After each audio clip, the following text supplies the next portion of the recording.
Тургунбекович, мынчалык ынтымагыбыз ылдыраган болсо тарап эле кетпейлиби баарыбыз? Не кылабыз мындай кылып иштей албагандан кийин анда бардыгыбыз? Бул биринчи.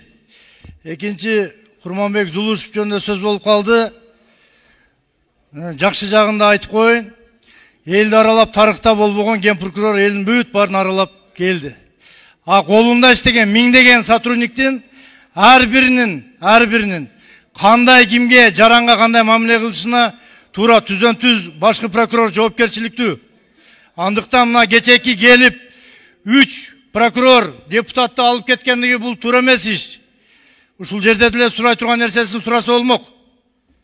Анан депутаттын да өзгөчө ар биринин статусу бар. Андыктан мындай бири-бириңерге шоу дебестен болгон реалдуулук жашоо менен иштешибиз керек туугандар. Анан анча-мынча мурдакы президенттердин аттары аталып кетип атат. Өзүңүз Нурлан Тургунбекович Аксы районунан болосуз. Аксы районунда 6 кишинин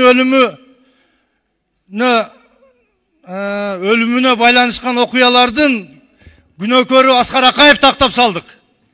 Эмне үчүн анда Бакиев тап келип, азыр как раз Атамбаев түрмөдө отурат. Экөөнү оштун ставка кылып териштирбейлиби? 2010-жылдагы 98 кишинин өлүмүн.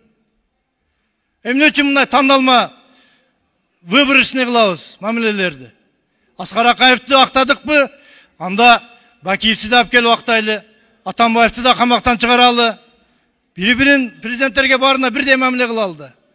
Бул бир. Экинчиси, урматтуу кесиптештер, шайланганыбызга эми эле 1 жыл болду. Алдыда да 4 жыл убакыт бар. Эл бизди карап турат. Эл ишенич менен шайлаган баарыбызды. Андыктан ынтымакчылыкта бир жеңден кол чыгарып, жакшынакай иштесек, мамлекет өнүгүү жолуна түшөт. Туугандар, рахмат.